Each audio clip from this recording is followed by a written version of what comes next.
be one of your biggest investors. Says the state, sir, MDCEO International Trade Fellow, Nigeria.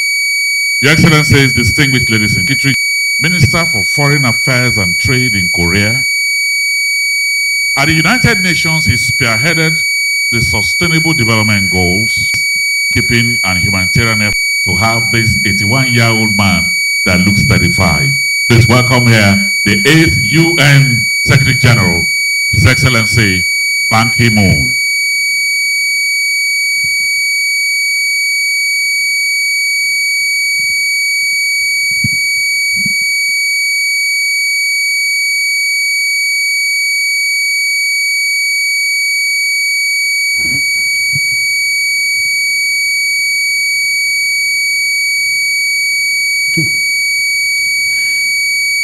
Your Excellency, President Bola Ahmed of Nigeria, Senator Hope Uzodinma, Governor of Imo State,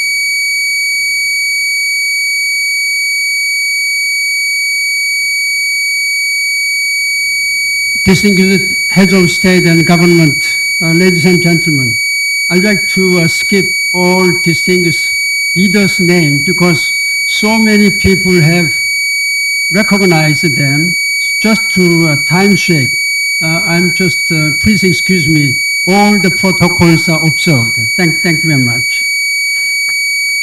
Ladies and gentlemen, I'm honored to join you today at the Imo State Economic Summit 2025 and deliver these remarks on unlocking Imo's economic potential, partnership, investment, and innovation.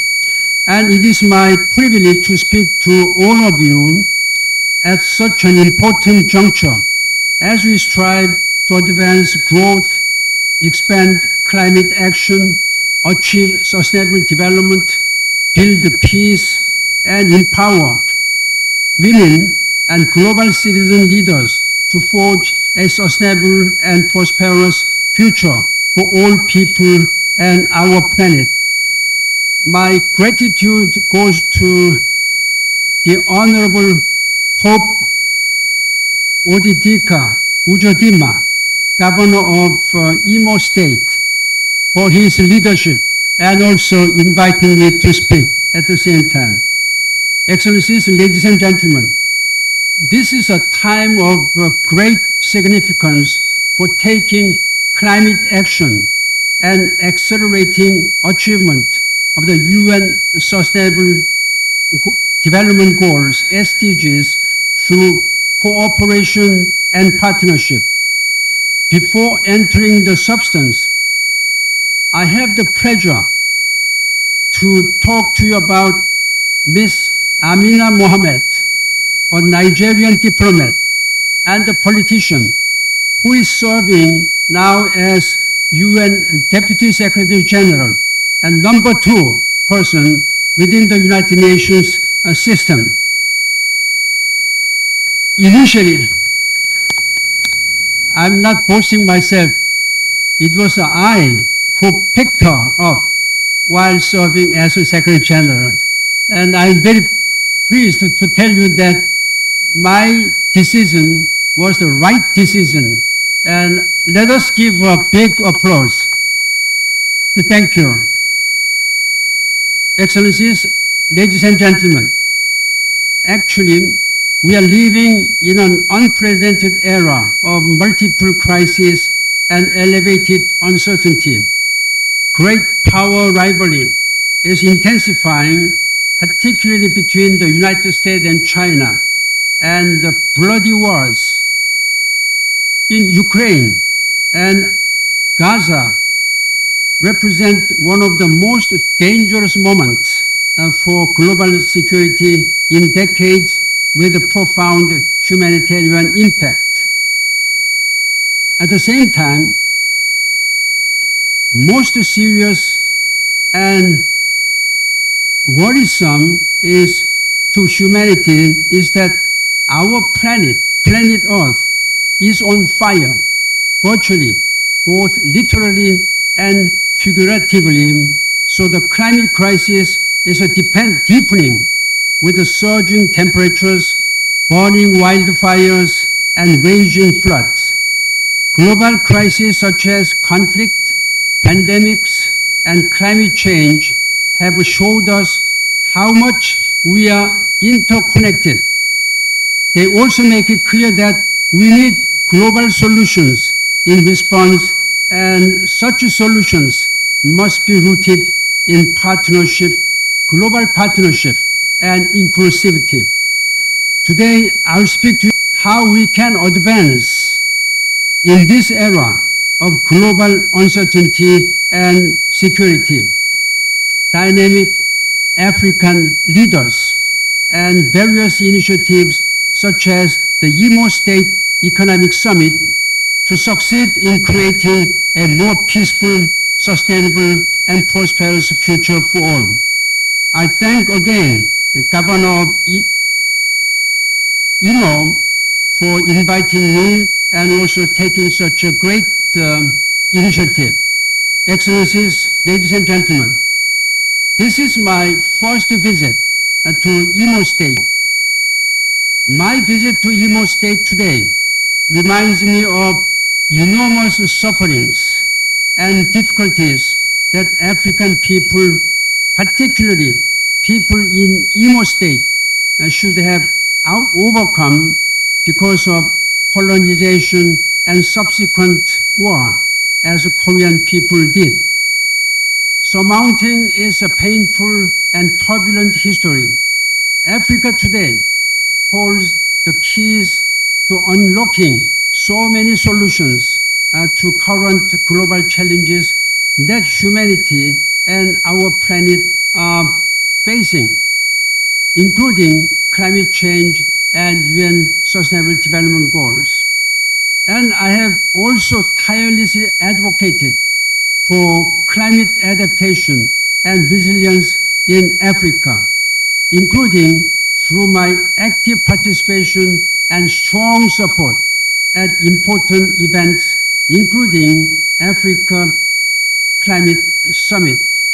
In this regard, while serving as a Secretary General, I have been repeatedly stating that without addressing the African challenges, we will never be able to declare that we are living in sustainable world.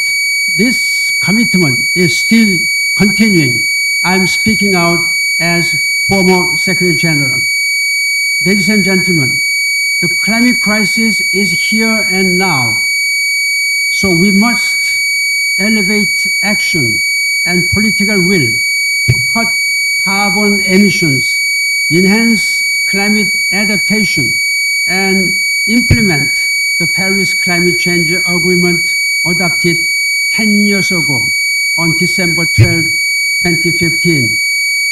The Paris Climate Change Agreement still provides us with our best hope to persevere over the dire climate threat to the Earth. The global response remains critical. We must resist the temptation to backpedal toward fossil fuels and instead accelerate the green transition. This is particularly important following the most recent COP30 UN climate conference held in Belém, Brazil.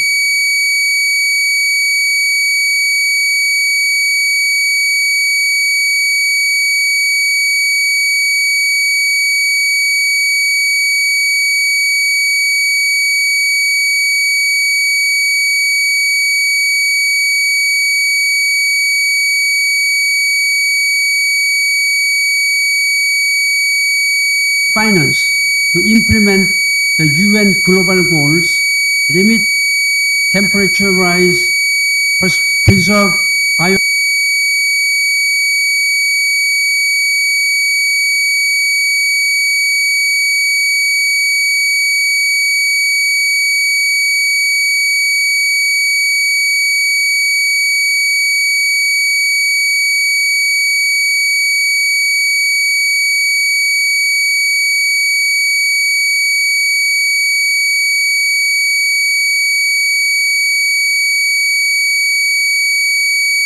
the Paris Climate Change Agreement.